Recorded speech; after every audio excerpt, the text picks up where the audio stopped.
Hello मेरे प्यारे students, क्या हाल चाल। उम्मीद है आप स्वस्थ होंगे, मस्त होंगे और आपकी पढ़ाई ज़बरदस्त चल रही होगी। तो आज हम शुरू करने वाले हैं क्लास 12th के केमिस्ट्री का। वैसे तो हमारे बुक में देखेंगे पुराने वाले तो क्या है, चैप्टर नंबर हमारा क्या है, 7 है। चैप्टर नंबर हमारा क्या है, 7 है। लेकिन इस समय हमारे सिलेबस में क्या है, चैप्टर नंबर हम 4 डी व एफ ब्लॉक के तत्व के बारे में हम पढ़ने वाले हैं। जो पृष्ठ रसायन है, एस ब्लॉक, पी ब्लॉक तत्व हैं जो, उनको हम वो क्या है, सिर्फ बिहार बोर्ड में है तो उसको हम बाद में कवर करेंगे। और ये जो सारे बोर्ड में दिया गया है उसको लेकर हम क्या कर रहे हैं, इस समय चल रहे हैं। तो आइए समय न बर्बाद करते हुए शुरू करते हैं अपने टॉपिक को। कह रहा है, उत्तम से सर्वोत्तम वही हुआ जिसने अपनी आलोचनाओं को धैर्यपूर्वक सुना और सहा। जिसने अपनी बुराई को क्या किया, एकदम शांति से सुना, उसका जवाब नहीं दिया। जवाब किससे दिया, अपनी सफलता से। तो वही क्या हुआ, जीवन में सर्वोत्तम हुआ है। जिसने क्या हुआ, धैर्यपूर्वक किसी की बातों को ध्यान नहीं दिया, क्या किया, अपनी पढ़ाई में लगा हुआ, वही क्या हुआ, सफल हुआ है। तो आइए समय बर्बाद करते शुरू करते हैं अपने टॉपिक को। तो आज हम पढ़ने वाले हैं डी ब्लॉक के तत्व। डी ब्लॉक के तत्व होते कौन हैं। तो डी ब्लॉक के तत्व कहते किसे हैं, तो ये पीरियाडिक टेबल है। इस पीरियाडिक टेबल में ये क्या, ये तो यस ब्लॉक है, यस ब्लॉक। और ये क्या, ये पी ब्लॉक है। और ये क्या है, ये है हमारा एफ ब्लॉक। ये यस पी। तो हमको इस ब्लॉक को नहीं पढ़ना है, इस ब्लॉक को अभी नहीं पढ़ना है। हमको पढ़ना क्या है, इस चैप्टर में पढ़ना है एफ ब्लॉक। और ये क्या है, ये हमारा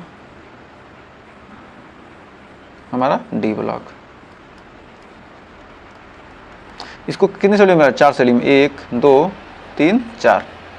क्या है, यहाँ से लेकर यहाँ तक जो क्या है, यहाँ तक जो तत्व है क्या है, ये डी ब्लॉक के। इसमें क्या है, 4 श्रेणियाँ हैं, 4 श्रेणियाँ। 4 श्रेणियों में क्या किया है, डी ब्लॉक के तत्व को बांटा गया। Scandium, titanium, vanadium, chromium, manganese, ferrous, cobalt, nickel, copper, zinc, yttrium, zirconium, niobium, molybdenum, technetium, rubidium, radium, palladium, argentum और कैडमियम। इनके बारे में क्या करना, हमको डिटेल के साथ पढ़ना है। इन दोनों श्रेणी के बारे में, इन दोनों श्रेणी के बारे में क्या हमको ज़्यादा नहीं डिटेल से पढ़ना है। तो आइए शुरू करते हैं अपने टॉपिक को। तो डी ब्लॉक के तत्व, ये क्या है, डी ब्लॉक के तत्व, ये सोना है और ये चांदी है। ये दोनों क्या है, डी ब्लॉक के ही तत्व हैं। तो डी ब्लॉक के तत्व कहते किसे हैं, कह सकते हैं कि वे तत्व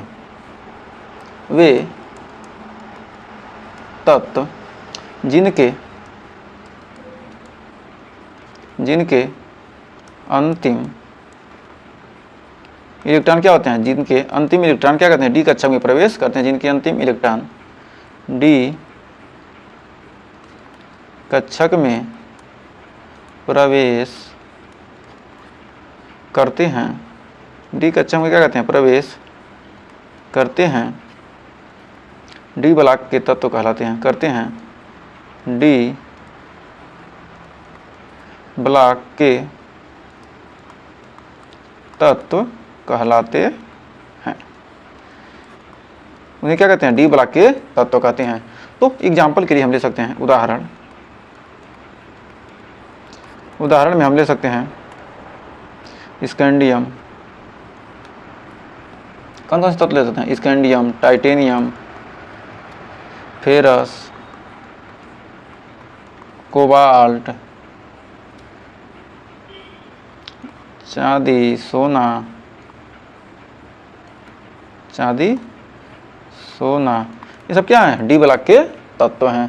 तो डी ब्लॉक के तत्व हम कैसे जानेंगे, तो मान लीजिए क्या है, फेरस है, कह सकते हैं क्या है, डी ब्लॉक का तत्व है कि नहीं। तो इसका क्या होता है, परमाणु क्रमांक होता है 26। फेरस का परमाणु क्रमांक 36 होता है। तो क्या लिखते हैं, 1s2 2s2।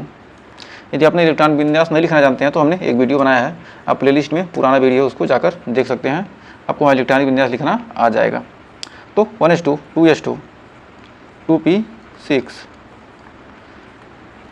3s2 3p6 4s2 और 3d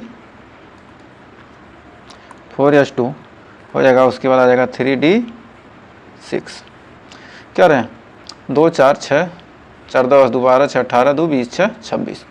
तो क्या होगा, डी में क्या होगा 6 इलेक्ट्रॉन। अब ये स्कैंडियम 21 21 क्या है स्कैंडियम। स्कैंडियम का देखते हैं, यह डी ब्लॉक का तत्व है कि नहीं। 1s2 2s2 2p6 3s2 3p6 4s2 कितना हो गया 2 2 4 6 4 10 2 12 6 18 2 20 और 1 21 तो 3d1।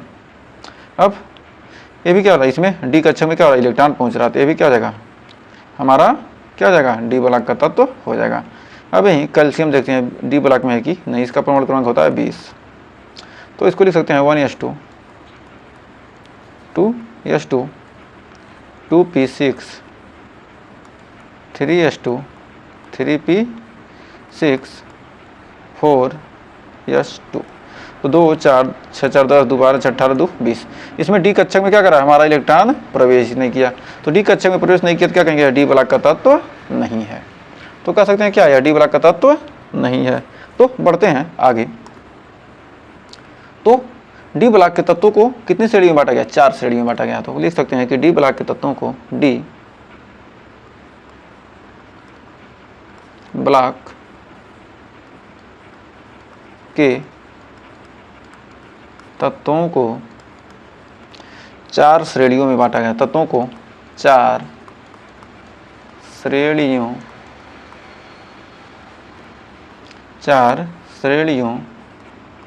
में बांटा गया है।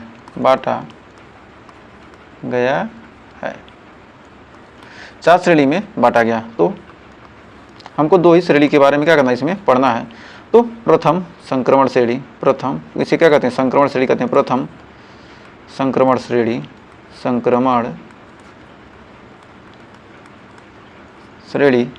इसे क्या कहते हैं 3D, इसको 3D श्रेणी कहते हैं, 3D श्रेणी। और दूसरा है द्वितीय संक्रमण श्रेणी, द्वितीय संक्रमण श्रेणी,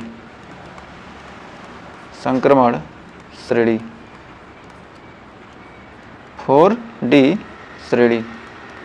मैं आपको चाहता तो क्या करता, इसको लिख कर लाता और आपको क्या कहता समझा देता, 5 मिनट में ख़त्म हो जाता। लेकिन क्या कर रहे हैं, हम लिख रहे हैं और आप भी साथ में लिखेंगे तो आपको क्या हो जाएगा, प्रैक्टिस होगा और याद भी होगा। तो आप भी क्या कीजिए, हमारे साथ लिखते रहिए। ये क्या है, तृतीय संक्रमण श्रेणी, तृतीय संक्रमण श्रेणी। इसे क्या कहते हैं 5D श्रेणी, 5D श्रेणी को क्या कहेंगे, तृतीय संक्रमण श्रेणी कहेंगे। और चौथा है चतुर्थ संक्रमण श्रेणी, चतुर्थ संक्रमण श्रेणी। इसे क्या कहेंगे 6D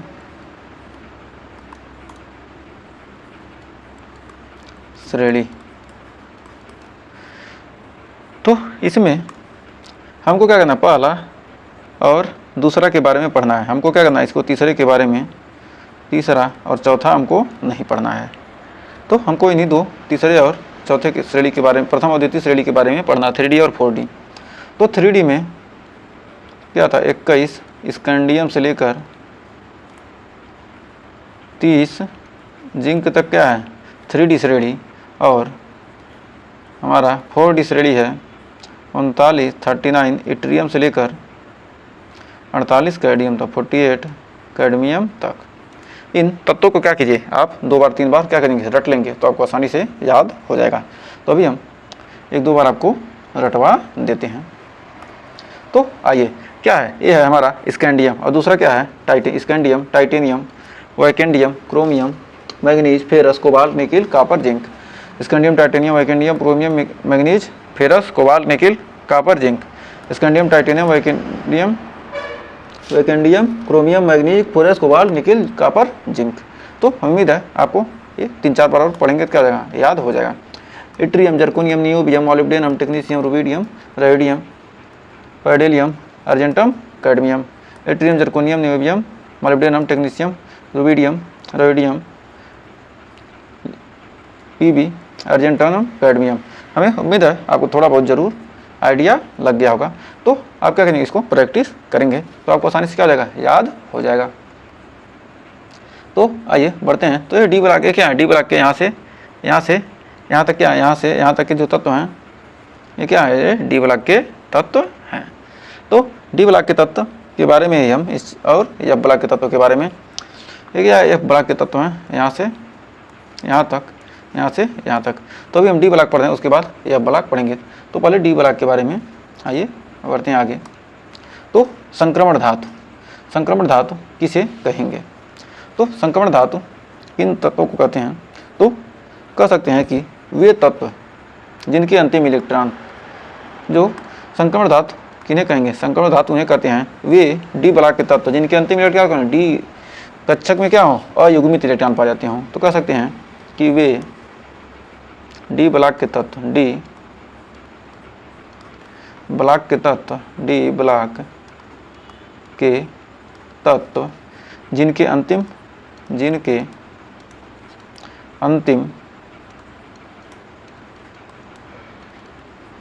डी कक्षक में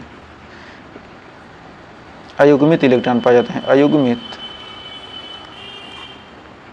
इलेक्ट्रॉन पाए जाते हैं। डी कक्षक में क्या होते हैं, अयुग्मित इलेक्ट्रॉन पाए जाते हैं। जैसे संक्रमण, उन्हें क्या कहते हैं, संक्रमण, उन्हें पाए जाते हैं संक्रमण धातु कहलाते हैं, धातुएं कहलाते हैं। उन्हें क्या कहते हैं, संक्रमण धातु कहते हैं। जिनमें क्या होते हैं, अंतिम इलेक्ट्रॉन क्या होते हैं, डी कक्षक में क्या हो, अंतिम डी कक्षक में क्या हो, अयुग्मित इलेक्ट्रॉन पाए जाते हैं। तो आइए कैसे हम एग्जाम्पल समझते हैं उदाहरण से। मान लीजिए क्या, मैग्नीज का परमाणु क्रमांक होता है 25, मैग्नीज का 25 होता है। तो लिख सकते हैं इसका इलेक्ट्रॉनिक विन्यास हो जाएगा 1s2, 2s2, 3s2, 3p6, 4s2, 3d5, 4s2, 3d5। तो यहाँ तक हमें, अब देखिए क्या है, ये डी कक्षक है, जो हमारा लास्ट वाला डी कक्षक है। डी कक्षक में कितने इलेक्ट्रॉन हैं? डी में क्या होता है, 1 2 3, 1 2 3 4 क्या होंगे?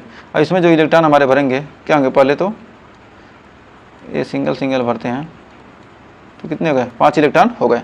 तो इसमें अयुग्मित इलेक्ट्रॉन कितने हैं? अयुग्मित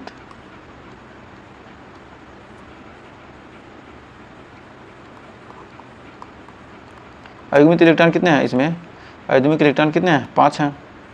तो इसे क्या कर सकते हैं, यह क्या है, हमारा संक्रमण धातु है। अब मान लीजिए जिंक,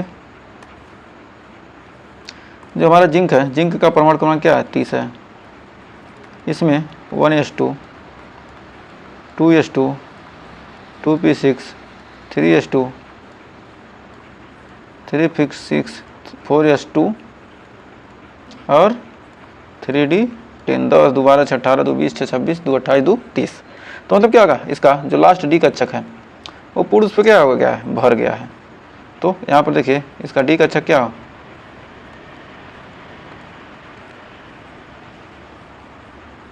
तो इसके लास्ट डी कक्षक में क्या है, प्रत्येक में क्या है, सिंगल भरते हैं पहले। जब क्या होंगे, टोटल 10 इलेक्ट्रॉन है, मतलब क्या पूर्ण रूप से भरा हुआ है। तो n बराबर कितना है यहाँ पर 0, मतलब जो रिक्त ऑर्बिटल में क्या होगा, अयुग्मित इलेक्ट्रॉन की संख्या कितनी है, 0 है। तो यह क्या हो जाएगा हमारा, इसे कहेंगे क्या, यह संक्रमण धातु नहीं है। तो नोट, इसको नोट लिख सकते हैं। नोट में जिंक, कैडमियम व Hg संक्रमण धातुएं नहीं है। Hg संक्रमण धातुएं नहीं हैं। ये सब क्या है, संक्रमण धातुएं नहीं है, क्योंकि इनके डी कक्षक में अयुग्मित इलेक्ट्रॉन नहीं है, क्योंकि इनके डी कक्षक में अयुग्मित इलेक्ट्रॉन नहीं है, कक्षक में अयुग्मित इलेक्ट्रॉन नहीं है। तो इसमें क्या है, डी कक्षा में क्या अयुग्मित इलेक्ट्रॉन नहीं है, तो इसे क्या कहते हैं, जिंक, सी कैडमियम, Hg मरकरी, इसमें क्या है, अयुग्मित इलेक्ट्रॉन नहीं है। तो आइए बढ़ते हैं आगे। तो आइए और उदाहरण देखते हैं। जो फेरस है, फेरस Fe का क्या होता है, परमाणु क्रमांक 26 होता है। तो इसका हम इलेक्ट्रॉनिक मिल जाएगा, क्या होगा, 1s2, 2s2, 2p6, 3s2, 3p6, 4s2 और 3d6। ये क्या गया था, 20 हो गया, 20 6 26। तो यहाँ पर देखिए अयुग्मित इलेक्ट्रॉन कितने हैं,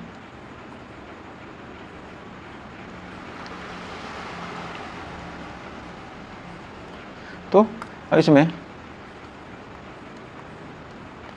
सभी में क्या होंगे, एक एक इलेक्ट्रॉन, 5 हो गए और एक क्या फिर से भरना चालू हो जाएगा। तो कह सकते हैं क्या अयुग्मित इलेक्ट्रॉन कितने हैं इसमें, अयुग्मित इलेक्ट्रॉन, अयुग्मित, तो अयुग्मित यहाँ से है ना, इसमें जो अयुग्मित इलेक्ट्रॉन की संख्या कितनी है, अयुग्मित इलेक्ट्रॉन कितने हैं, 4। तो इसमें 4 क्या है, अयुग्मित इलेक्ट्रॉन हैं, अयुग्मित, अयुग्मित इलेक्ट्रॉन की संख्या क्या है, 4।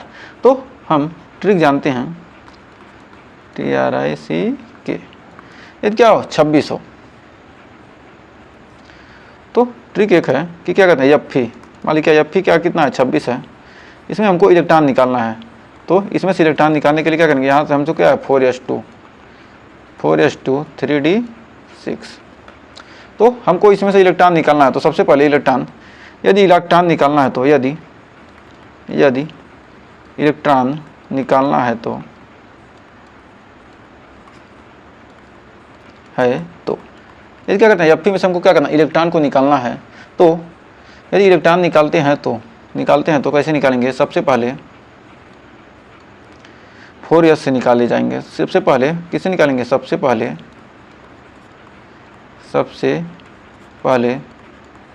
4s से निकाले जाएंगे। सबसे पहले क्या करते हैं, 4s से निकाले जाएंगे। इलेक्ट्रॉन किससे निकालेंगे, सबसे पहले 4s से, उसके बाद 3d, उसके बाद d से निकालेंगे। तो आइए क्वेश्चन देखते हैं। कह रहा है कॉपर के अंतिम डी कक्षक में सामान्य अवस्था में पर पूर्ण रूप से इलेक्ट्रॉन भरे होते हैं। सामान्य अवस्था में कहते हैं पूर्ण रूप से इलेक्ट्रॉन भरे होते हैं, फिर भी यह एक संक्रमण धातु है, क्यों? तो यह संक्रमण धातु क्यों है, क्योंकि क्या होते हैं, सामान्य अवस्था में देखते हैं तो क्या होता है, इसमें क्या होते हैं, इलेक्ट्रॉन पूर्ण रूप से भरे होते हैं, लेकिन क्या है, यह सामान्य अवस्था में संक्रमण धातु है। तो क्यों संक्रमण धातु है, तो आइए इसका उत्तर देखते हैं। तो उत्तर में हम इसके लिख सकते हैं, उत्तर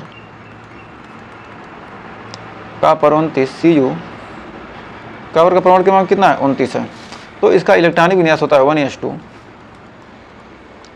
2s2, 2p6, 3s2, 3p6, 4s1 और 3d10 क्या है। तो इसमें 2 इलेक्ट्रॉन निकालने के बाद, अब इसमें से क्या करते हैं, यदि हम 2 इलेक्ट्रॉन निकाल लेते हैं, 2 इलेक्ट्रॉन निकालने के बाद, 2 इलेक्ट्रॉन निकालने के बाद, जब 2 इलेक्ट्रॉन निकालते हैं इसमें, तो यस पर क्या होगा, इसमें से क्या होगा, एक इलेक्ट्रॉन निकलेगा, 4s0 और 3d9 हो जाएगा। तो इसमें अयुग्मित इलेक्ट्रॉन कितने हो जा रहे हैं, एक अयुग्मित इलेक्ट्रॉन हो जा रहा है। तो इसमें अयुग्मित इलेक्ट्रॉन क्या हो जा रहा है, एक हो जा रहा है। तो अयुग्मित इलेक्ट्रॉन की संख्या कितनी हो जाएगी, 1 2 3 4 5 हो गया, 6 7 8 9। तो कितने हो गए, इसमें एक अयुग्मित इलेक्ट्रॉन क्या हो जा रहा है, क्या अयुग्मित इलेक्ट्रॉन, अयुग्मित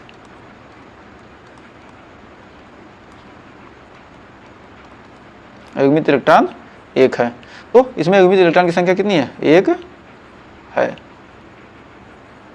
तो फिर आइए देखते हैं, इसलिए क्या है, इससे इलेक्ट्रॉन क्या हो सकते हैं, इलेक्ट्रॉन कॉपर के अंतिम डी कक्षा में क्या सामान्य अवस्था में क्या होते हैं, पूर्ण रूप से इलेक्ट्रॉन भरे होते हैं, फिर भी यह एक संक्रमण धातु है।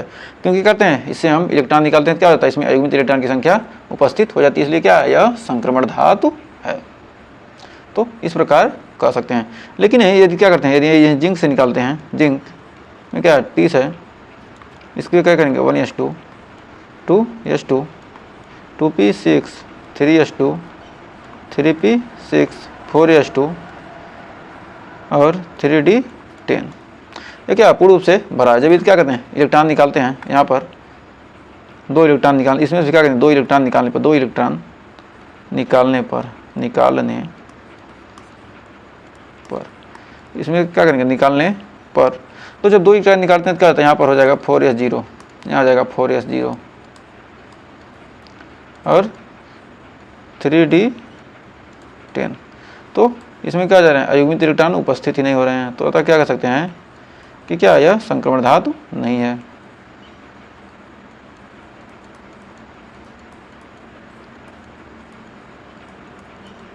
तो इसमें क्या अयुग्मित इलेक्ट्रॉन है, नहीं, तो क्या कहेंगे, यह संक्रमण धातु नहीं है। तो क्या यह संक्रमण धातु नहीं है। तो हमें उम्मीद है अब आपको समझ में आ गया होगा, क्योंकि डी कक्षक में क्या सामान्य अवस्था पर पूर्ण रूप से क्या होते हैं, भरे होते हैं। क्या अपवाद के रूप में आता है कॉपर क्या है, अपवाद में होता है, पहले डी भरेगा उसके बाद 4s1 भरेगा, इसे क्या यह अपवाद है। फिर कह रहा है अयुग्मित इलेक्ट्रॉन होने के कारण अंतिम डी कक्षक में अयुग्मित इलेक्ट्रॉन कब हो सकता है। तो अंतिम कक्षक में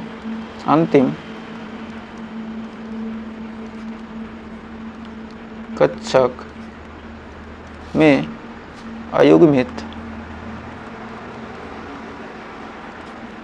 इलेक्ट्रॉन होने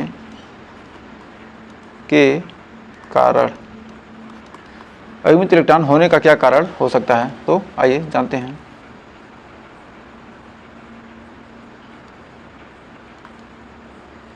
तो संक्रमण धातुओं के आयन क्या होते हैं, रंगीन होते हैं। लिख सकते हैं संक्रमण, जब अयुग्मित इलेक्ट्रॉन होंगे तो उससे क्या क्या हो सकता है, संक्रमण जो धातु के आयन होते हैं, संक्रमण धातु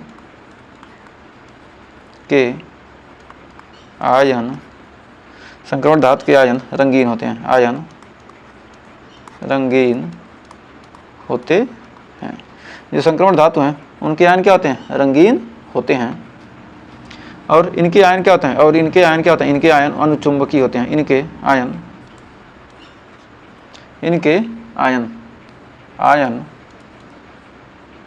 अनुचुंबकीय होते हैं, अनुचुंबकीय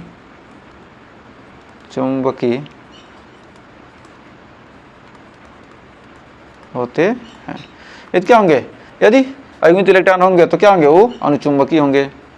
क्या होंगे, उनके जो आयन बनेंगे क्या होंगे, रंगीन बनेंगे। फिर संक्रमण धातुएं परिवर्ती आक्सीकरण संख्या प्रदर्शित करते हैं। संक्रमण धातुएं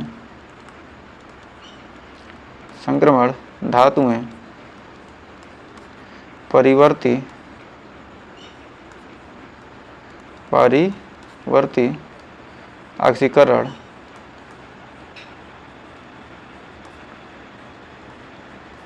आक्सीकरण संख्या प्रदर्शित करते हैं। ये क्या करते हैं, परिवर्ती आक्सीकरण संख्या क्या करते हैं, प्रदर्शित करते हैं। फिर संक्रमण धातुएं क्या कहते हैं, मतलब क्या है, इनका मतलब क्या होगा, इसका मतलब हो गया कि क्या है, यह उत्प्रेरक की तरह व्यवहार करते हैं, ये उत्प्रेरक की तरह कार्य करते हैं, या ये क्या कहते हैं, ये उत्प्रेरक की तरह कार्य करते हैं। ये क्या करते हैं, उत्प्रेरक की तरह क्या करते हैं, कार्य करते हैं। और लास्ट पॉइंट है, इसका लास्ट पॉइंट हो जाएगा, संक्रमण धातुएं धात्विक बंध बनाती हैं। संक्रमण धातुएं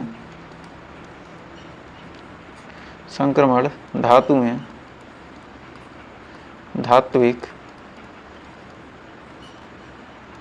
बंध बनाते हैं। तो लिख सकते हैं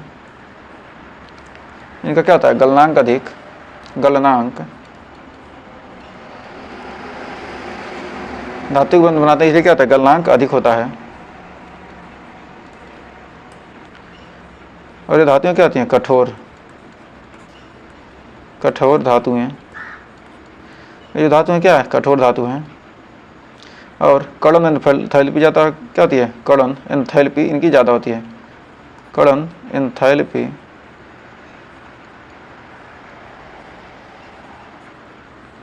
ज़्यादा। जो मतलब क्या होते हैं, कड़न एंथैल्पी मतलब क्या है, दो कणों के बीच क्या जो ऊष्मा क्या होता है, अधिक ऊष्मा देंगे तभी क्या होगा, यह टूटेगा। लेकिन क्या होता है, इनके बीच की क्या होती है, जो एंथैल्पी होती है, क्या ऊष्मा बहुत ही ज़्यादा होती है। तो हमें उम्मीद है यहाँ तक आपको कोई डाउट नहीं होगा। तो आइए बढ़ते हैं आगे। तो आप बता सकते हैं कि Fe2+ रंगीन है या रंगहीन, रंगीन है कि रंगीन है या रंगहीन। इसको क्या करना है, आपको आंसर इसका आपको बताना है कि क्या यह रंगीन है कि रंगहीन है। तो इसके बारे में आपको क्या करना, बताना है कि यह रंगीन होगा कि रंगहीन होगा। तो हम जानते हैं Fe कितना होता है, 26। इसका क्या जगह जो परमाणु क्रमांक लिखेंगे क्या, 4s2 3d6। तो क्या ये Fe का है, Fe डबल प्लस का निकालेंगे तो क्या होगा, Fe डबल प्लस का निकालेंगे तो क्या हो जाएगा, यहाँ से यस में से इलेक्ट्रॉन निकलेगा तो यानी 4s हो जाएगा 0 और ये हो जाएगा 3d6। और डी में क्या अयुग्मित इलेक्ट्रॉन होंगे ही, जब अयुग्मित इलेक्ट्रॉन है तो क्या होगा, इसमें क्या है अयुग्मित इलेक्ट्रॉन होंगे 1 2 3 4 5। तो क्या अयुग्मित इलेक्ट्रॉन, अयुग्मित इलेक्ट्रॉन है इसमें, अयुग्मित इलेक्ट्रॉन 4। तो कह सकते हैं क्या रंगीन और अनुचुंबकीय, तो कह सकते हैं कि रंगीन और क्या अनुचुंबकीय।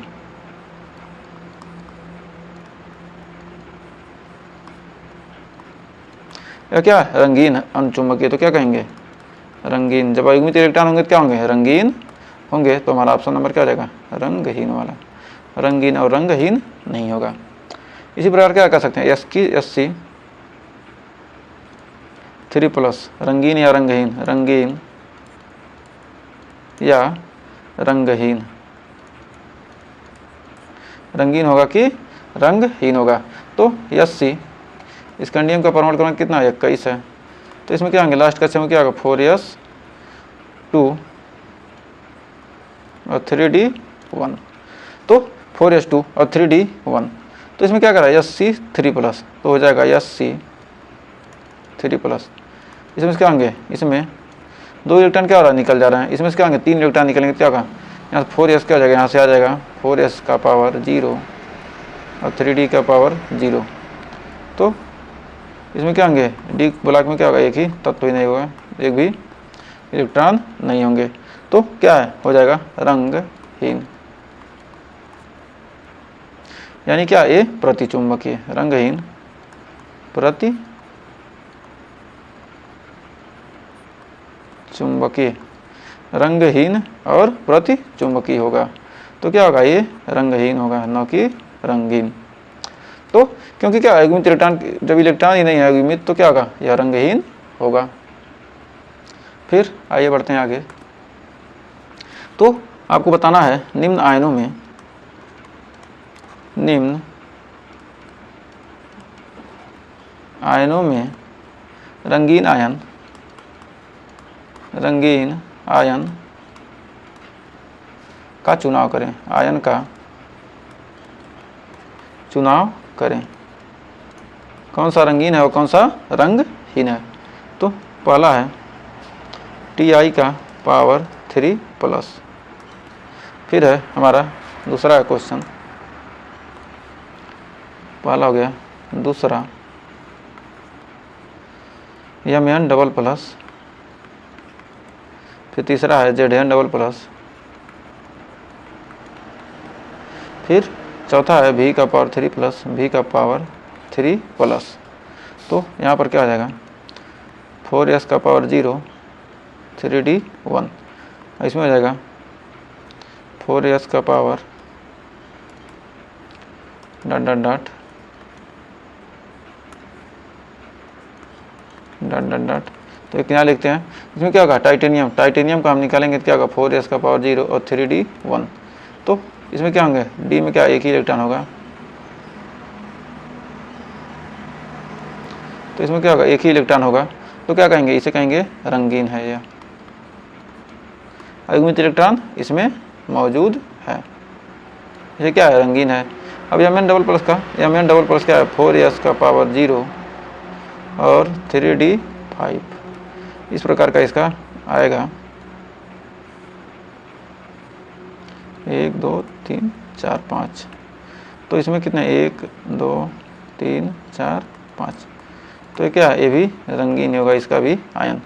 Mn डबल प्लस क्या होगा रंगीन होगा। अब Zn का 4s का पावर 0 और 3d का पावर 10, 3d का पावर क्या है 10, जब यहाँ पर क्या होगा लास्ट का अच्छा क्या होगा अच्छी तरीके से भरा है, तो ये क्या हो जाएगा ये हो जाएगा हमारा रंगहीन। 1 2 3 4 5, तो इसमें रिटर्न भरेंगे ये सब में बराबर 10 भरेंगे तो क्या होगा, तो ये क्या है रंगहीन। इसमें क्या है डी में क्या एक ही इलेक्ट्रॉन है, डी में क्या 4s का पावर 0 और डी का पावर 3, तो डी में कितने हैं 3 इलेक्ट्रॉन, तो यहाँ पर लिख सकते हैं 1 2 3 1 2 3, तो इसमें कितने हैं 3 इलेक्ट्रॉन हैं, तो कहेंगे क्या है यह रंगीन है। इसमें क्या है क्योंकि अयुग्मित इलेक्ट्रॉन है। तो यहाँ तक उम्मीद है आपको कोई डाउट नहीं होगा, आप रंगीन और रंगहीन आप आसानी से निकाल सकते हैं। तो आइए बढ़ते हैं आगे।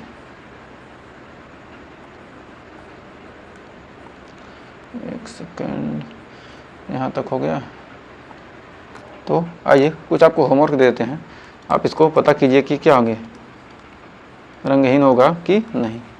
तो आज के लिए इतना देते हैं। होमवर्क में आपको लिख बता लाना है कि हम n का पावर 3 प्लस और Fe 3 प्लस और V का 4 plus Ti 4 plus Cu plus ये क्या है रंगीन है और चुंबकीय